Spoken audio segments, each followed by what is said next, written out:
could you please call the roll? Commissioner O'Donnell? Here. Commissioner Shaw? Here. Commissioner Mitchell? Here. Commissioner Holliday? Here. Commissioner Ide? Here. And Commissioner Van Haverbeek will be calling in soon. Chair Mengelberg? Here. Do we have any citizen comments this evening?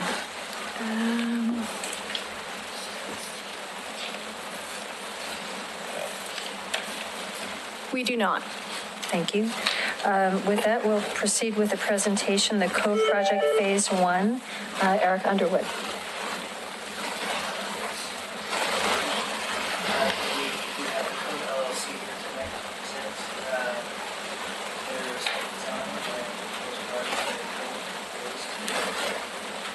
Is your mic on here?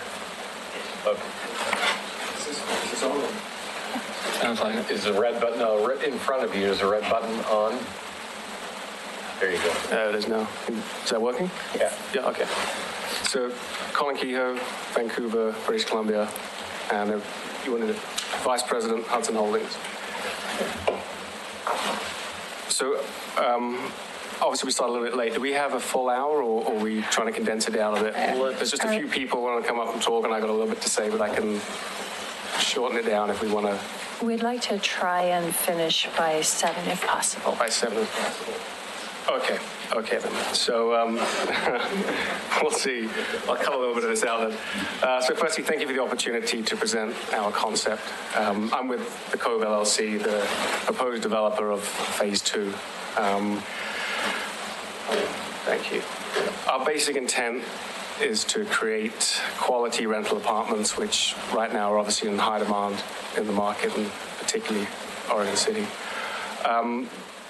They'll be supported by some attractive public amenities like the plaza, the esplanade, and all of that will sort of connect to some cycle paths, some walking trails, and hopefully tie it in with the downtown Oregon City as well.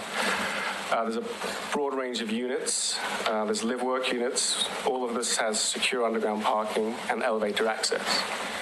The commercial component, which is predominantly in the central buildings where the plaza is going to have restaurants, and there's going to be ground level retail all along Agnes with small businesses. So the many small businesses all along Agnes facing, the parking there. So with us, maybe I'll just go through the list. We've got Paul Boundy from LRS Architects. He's going to come up here in a minute to do the presentation. We also have Steve Deacon from Deacon Corp, Scott Watson from Greystar, the property management company. He's going to come up probably first and just talk a little bit about the market and where we're at. And then we have Rob Affleck from Berkadia. He's going to just talk briefly about the financing. And again, if you have questions, you can ask them, but I don't really want to get out of here. So next, we'll have, and I suppose finally, we'll get John Runyon to talk about the mitigation. So that's very important. So firstly, I'll just get Scott Watson to come up here from Greystar, and the largest property manager in the United States with over 400,000 units under their management, and he'll take you through the market briefly. So is Steve Van Haverbeek on with us now? Yes. All right. Steve, can you hear us? Is it easy to put, if you plug the USB in, just to put it on the screen? A quick process? And for all of you, it's the same thing, whatever you would like to do. Well, why don't you give the handout to us, and Katie can try and work on the PowerPoint.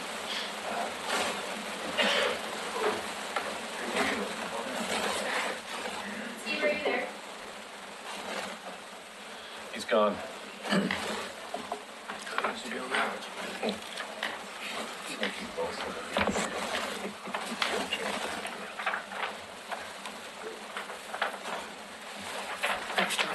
Do we want to move ahead? Yeah, let's not delay anymore for Steve. My name is Scott Watson. I'm with Greystar here in Portland, Oregon. We're a property management firm here in town. I wanted to give you kind of the market overview, and I'm in the handouts. There's. Hey, yeah. Steve, are you finally with us?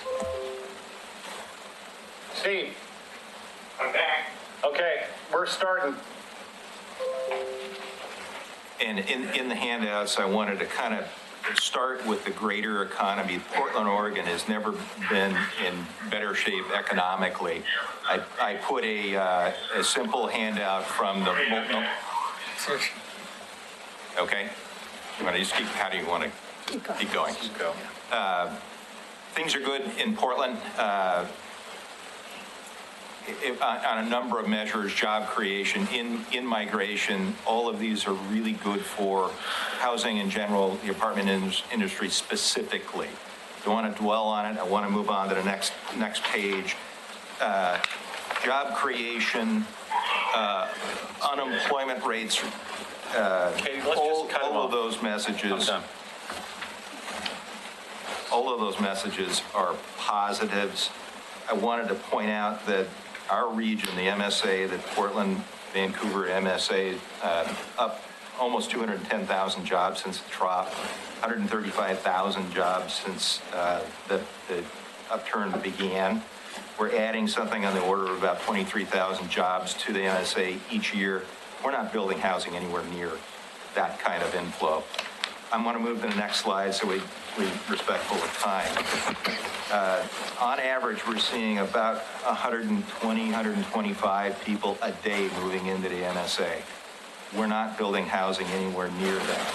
I've got the general numbers by counties in here. Clackamas is put on 8,000 some odd new souls to the county.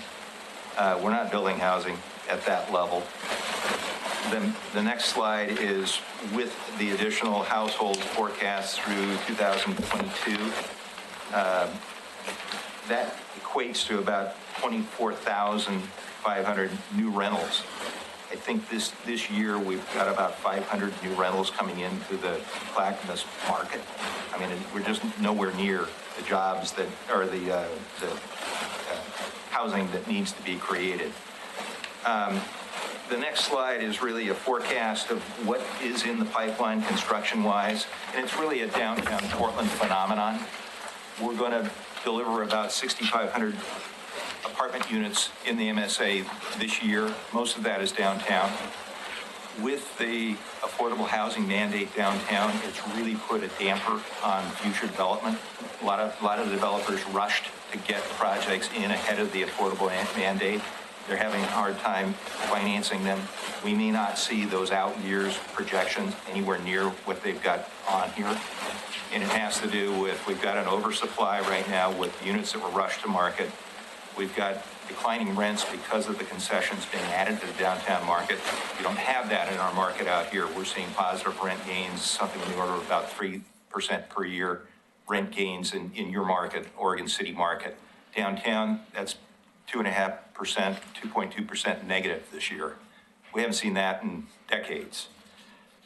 With the affordable mandate, we're probably going to see our next slide up, please, if I could. We're going to see a drop off on units delivered. We're going to see, if you believe this slide, I really don't believe this slide, it's saying that we're going to go to 2% gain or less on rent gains in out years, down to 0 in 2021. I expect what we're going to see is that with the drop off in development, you're probably going to fill up those units. We're probably going to see the concessions go out of the market first and then rent gains come back into the market. I think you're going to see 2% or thereabouts in those out years, 2021 or so. That's all I really prepared for this. I think that's great. I hope that helps you all. Yeah. Great. Thank you, Scott. Maybe now, Rob Affleck. Come up, just say a couple of things about Arcadia and the financing.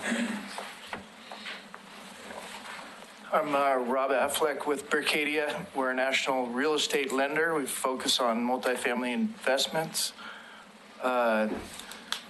We do HUD, Fannie Mae, and Freddie Mac.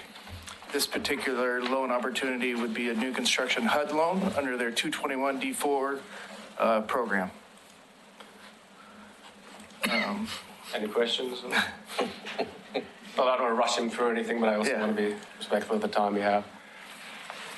And And you don't see any problems with this project? Yeah, no problems with the project. We've done our initial review. Our ownership is Berkshire Hathaway. The Berkadia name is under Berkshire, so we're ready for this deal. Great, thank you. Okay. Thanks, Thank Rob. you. Yeah, thank you for time. So then, I think Paul Boundy from LRS Architects can come up, and then maybe we'll have Mike Toll as well from Dow, the civil engineer, and he can talk or answer any questions you have about the schedule. Thanks. And it'd probably be helpful to have that slideshow back up. Yeah. Okay, thank you. All right, thank you. Paul Boundy, Managing Principal, LRS Architects. While she's getting that up, I just want to say I'm a resident. I live in Jennings Lodge, just across the river. I spend a lot of time, my wife and I, walking around the cove, walking around that loop, and we really like it. We're really looking forward to kind of increasing the connectivity, activating that area quite a bit. You know, it's obviously underutilized, and it's going to be really, I think, really cool to see it develop, and as it's started to develop already over the last couple of years. So project we're talking about today, which I think everybody's kind of familiar with, but I'll run through it real quick. We're talking about building 8 buildings. It's the other one. The one you had on Oh. first time. Sorry. That's all right. That's all boring stuff to me. Okay. Doesn't mean anything. Okay.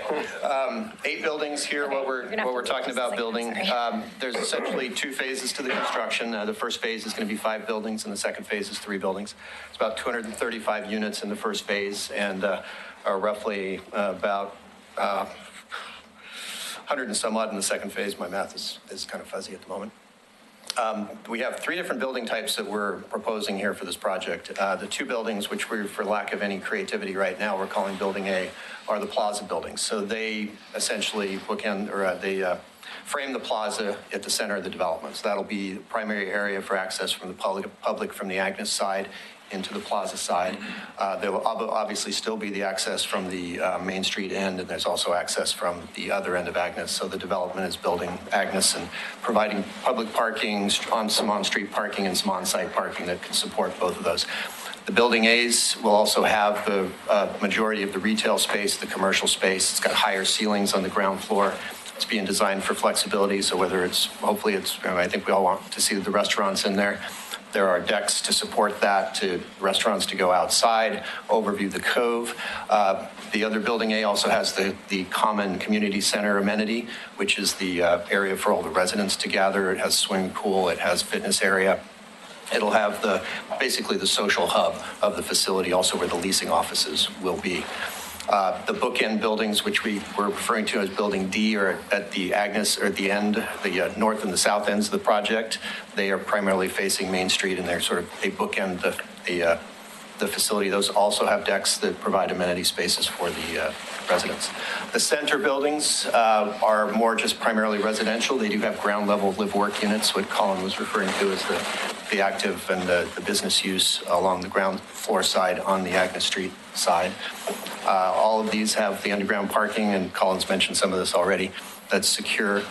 There's also a significant amount of on-grade parking that is open and usable for the public and also for the residents. The plaza itself at the center of the development, if we can, or I guess that's what this is for here. Oops. Oops, sorry. Did I do that?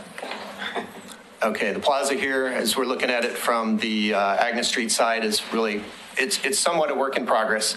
The framework of this is that we're going to have trees planted, very formal, very sort of a processional out to the cove itself. There's going to be some water features in there.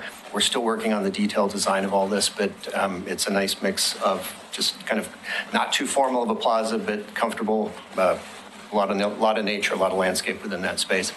And then on the cove side, which you're seeing here in the screen, we have the 2 amenity deck on the right side, the restaurant deck on the left side, and then we have a grand staircase that drops down to the Esplanade. It's got a lot of opportunity for seating. It's got ramping for both accessibility and for bicycle access coming off that plaza. So I think that's going to be a really nice kind of midpoint. Curiosity, you show a swimming pool. Mm-hmm. Is that actually going to be there? Yes.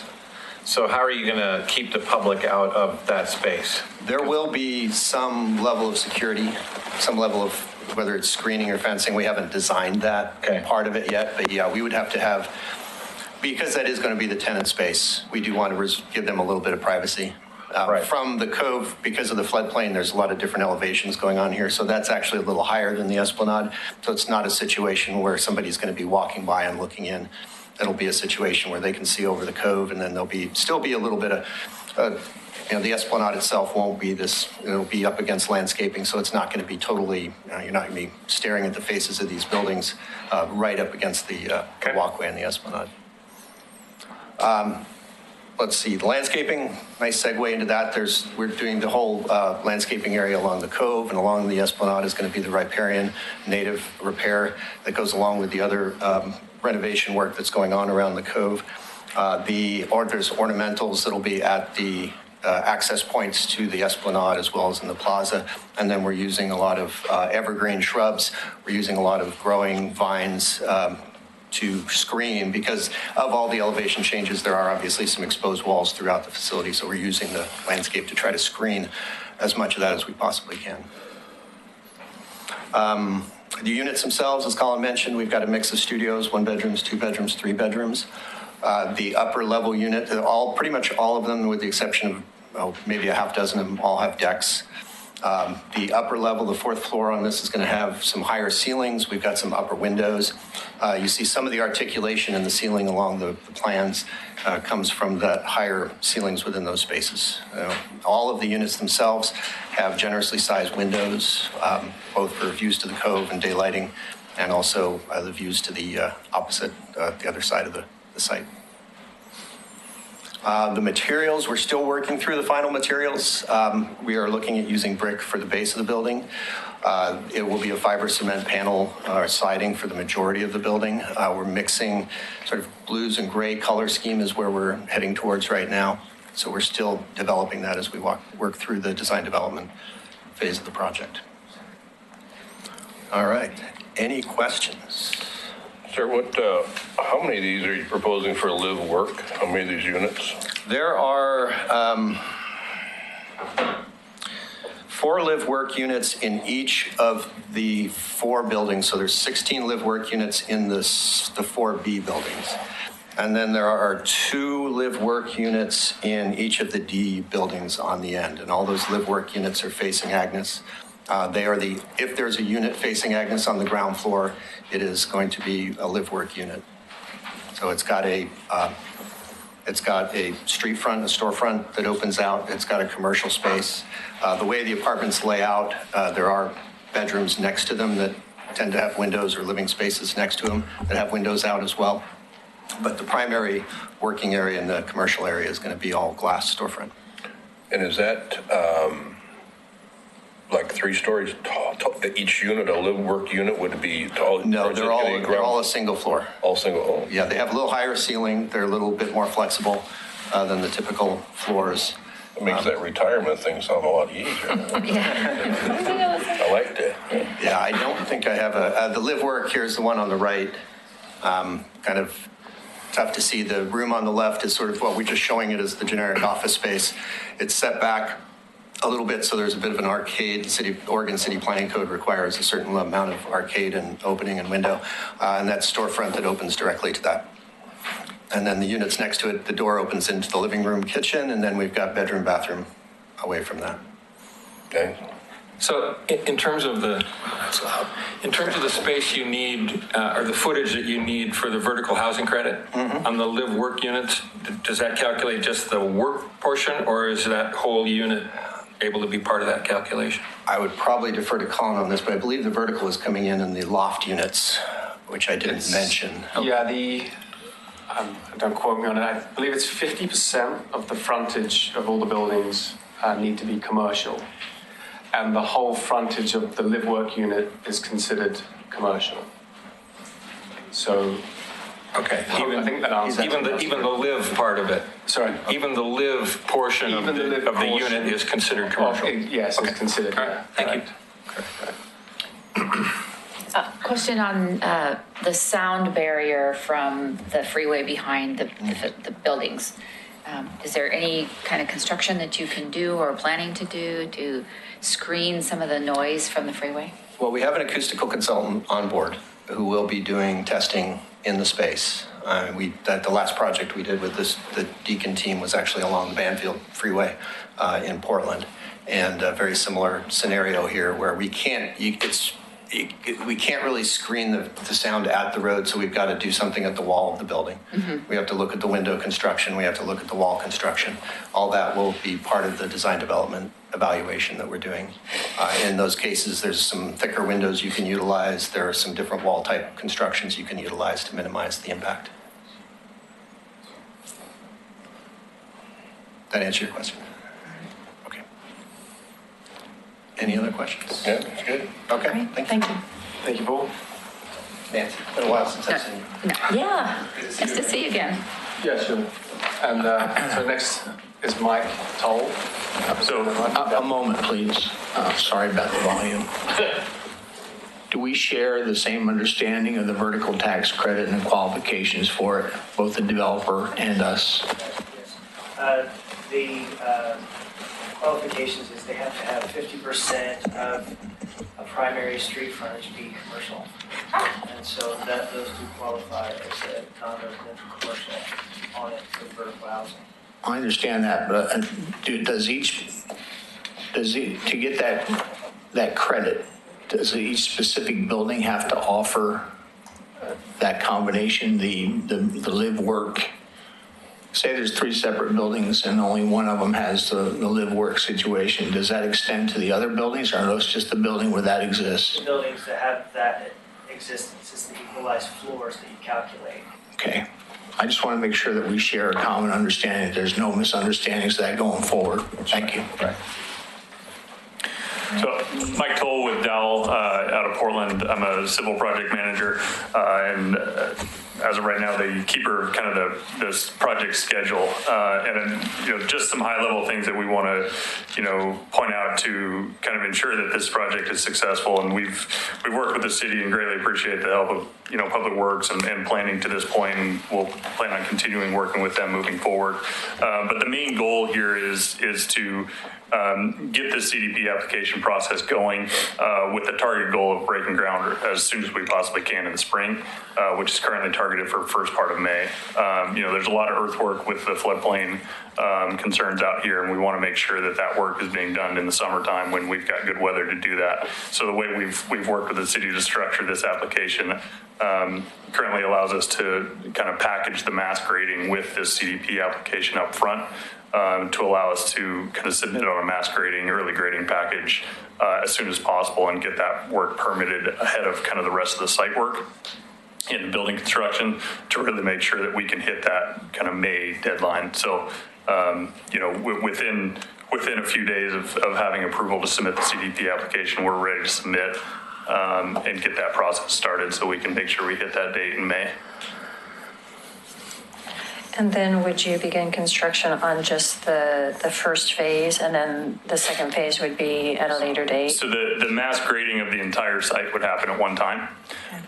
It's really all kind of tied together with regards to the floodplain and how it all ties together. So we would mass grade the site on the second phase of that construction so that it's ready to go once we're ready to get going on that building and site work.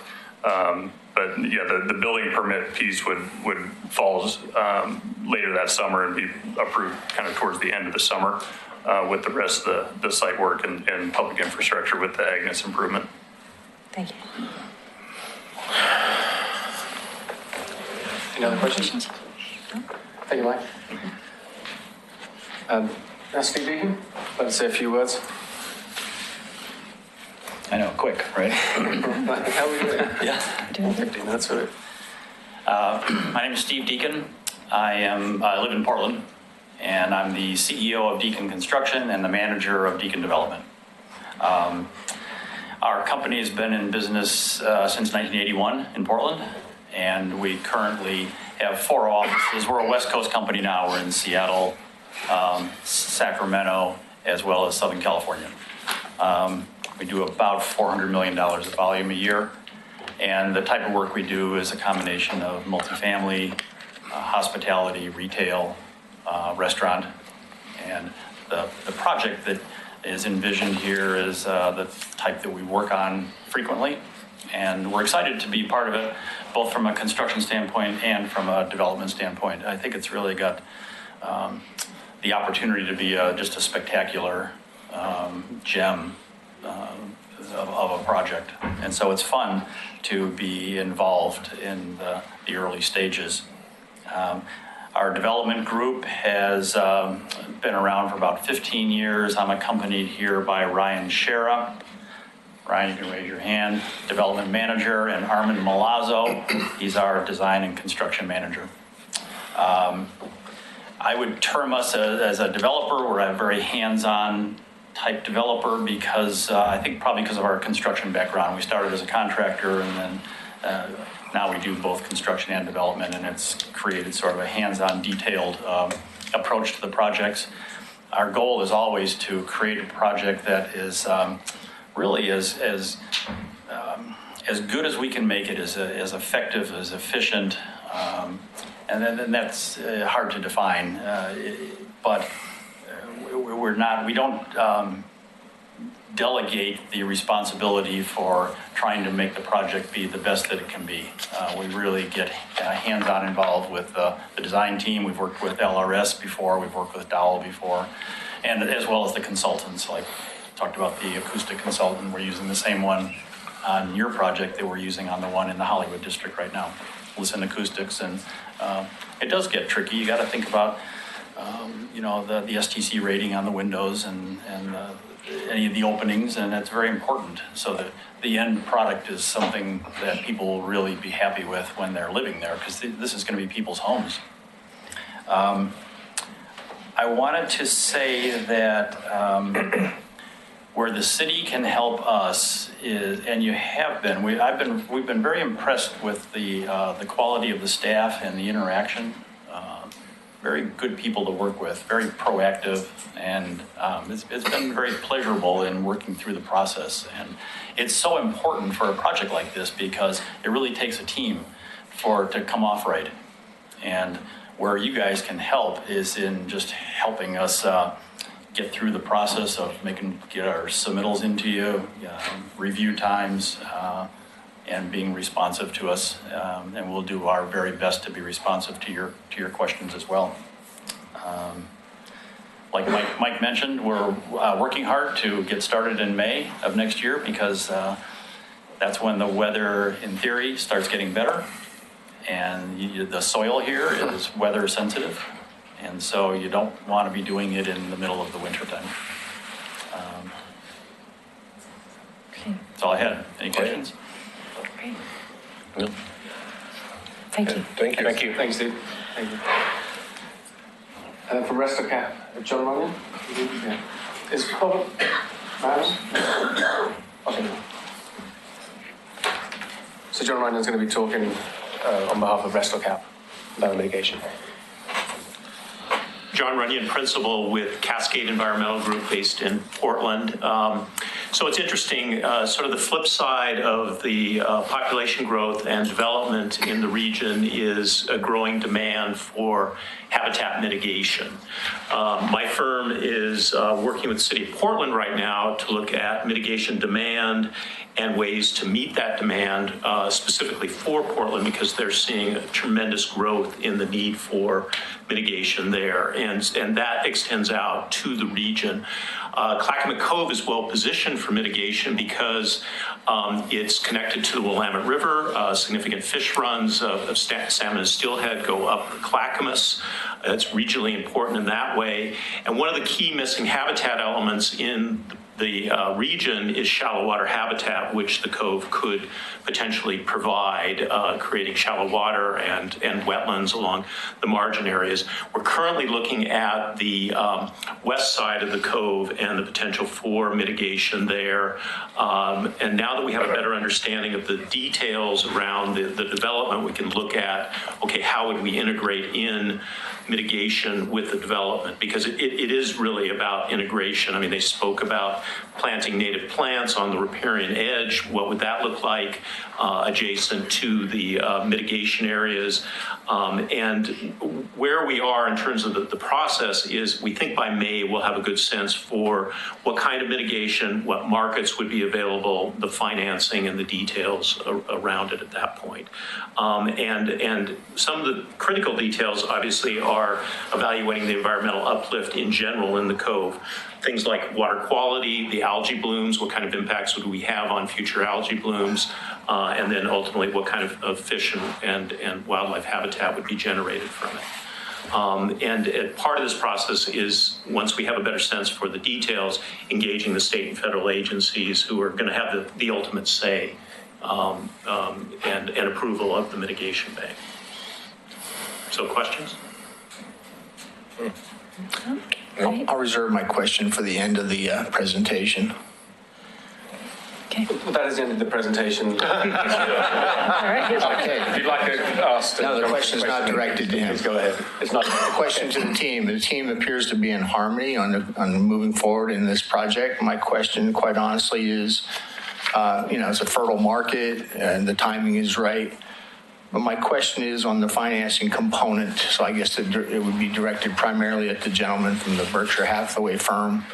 Are you financing all phases of the project at the same time?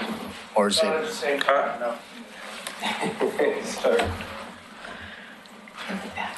They can't hear you on TV if you're back there. Okay, I'll restate the question. Berkadia. Go ahead, sorry. Yeah, not at the same time.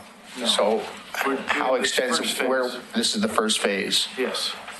Okay, and It'll be one loan for the first phase. for the first phase, and does the restore cap credits to be generated, do they serve as any component in your financing calculation?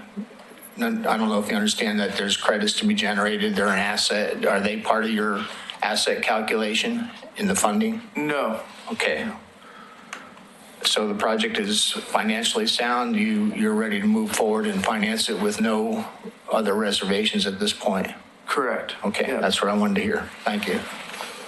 Thank you, Rob. Question for you about the rents for the 1, 2, 3 bedrooms. Yes. And how they compare with the Portland area?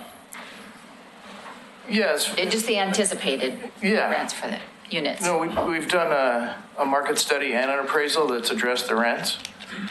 And, they take all the other apartments in the Oregon City / Clackamas area and compare like projects. And so those are the rents that we conclude to based on the appraiser's recommendation in that report. And how they compare to the rest of Portland, I mean, if you're going, downtown or the Pearl District, they're quite a bit lower than those. Yeah, okay. How about compared to Oregon City or Gladstone or this area? Because it's a nice project. On average, it's going to be slightly higher than Oregon City. And How much it's is a new slightly? product. Yeah. What does slightly mean? I think maybe Scott Watson with Greystone Yeah. would be able to answer that a little I think bit. so. Bit clearer. I think so. That would be okay. Sure. Thank you, Mark. I'll take the hot seat.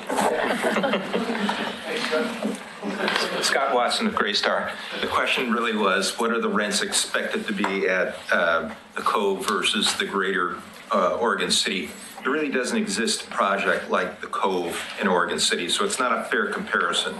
If you're looking at older existing stock in the Oregon City Gladstone submarket down here, it's $1.35, $1.40 a foot kind of thing, whereas this project is, at last glance, was a $2.35 a foot, $2.36 a foot. What does that mean in monthly rent?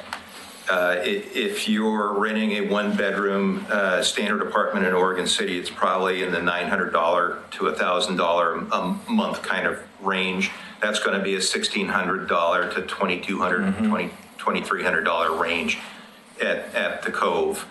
Does that answer the question? Downtown rents, for example, are 270-ish, 250 to 270.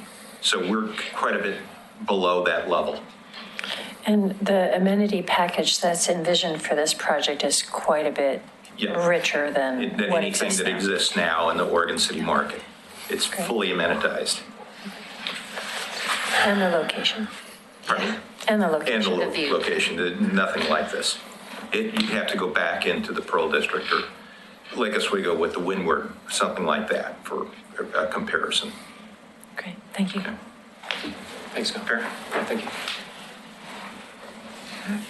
Is that it? Any other questions? I've got one more. Okay. I have to bring another musical chair up, I think. So I'm just trying to get an idea of the mass of these buildings. If I was, say I was standing up on 205 and the phase one that's already built, we know what the build-out height is on those. Where are the top of these buildings going to be compared to what we're seeing there now? I think maybe Paul Boundy, would you be able to answer that with a bit more clarity than I? Yeah, not particularly. I believe the existing buildings are 3 and 4 story in the you're talking about across Main Street? Yeah. Yeah, I believe they're in the 3 to 4 story range. They're elevated up because of the floodplain as well.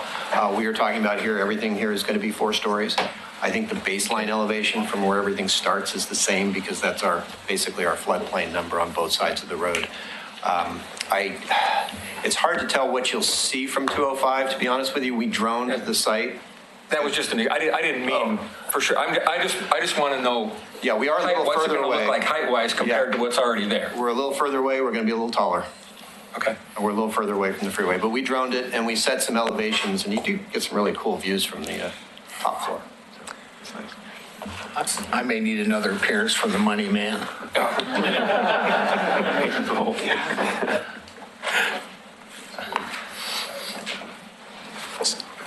Since this is a risk and reward thing with your institution, what is the expected value of this upon completion? And maybe others can participate in that answer.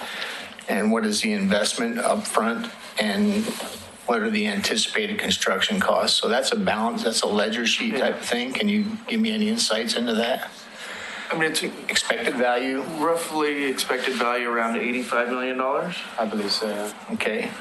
And then the investment is around Well, with Rob Affleck, he's involved financial-wise on just phase one. So the numbers we're talking now is just for the first 5 buildings. I think you're probably asking about the project as a whole. You can answer it in any way you want. You can answer it in sequence, or you can answer it in total. Okay, fine. So roughly $8 million equity. 8 million?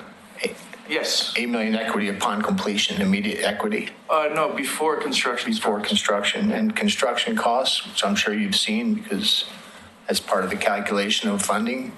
Yeah, the hard costs would be around the 65 million mark. And the subsequent stages, is that a condition? Is your institution involved in that? We would like to be, yes. Okay, but at this point, it's open for financing by any number of institutions? Correct. Okay. All right, thank you. Thank you. All right. Any other questions from the commission? No. All right. Well, thank you very much. With that, thank you very much for your presentation and for bringing your experts to us to learn more about the project. We appreciate it. Pleasure. Thank you. We did it 2 minutes to go. And we're on time too, so thank you for that as well. Thank you very much. In terms of general business, there's minutes for the April 18th meeting. Are there any concerns? Move to approve the minutes. Seconded. Could you call the roll, please? Yes. Commissioner O'Donnell? Aye. Commissioner Shaw? Aye. Commissioner Mitchell? Aye. Commissioner Holliday? Aye. Commissioner Ide? Aye. And Chair Mengelberg? Aye. Are there any future agenda items the commission would like to propose? City manager's report, Mr. Kunkel? I do not have any updates for the Urban Renewal Commission tonight. All right. Thank you. With that, we are adjourned. Start about 10 after.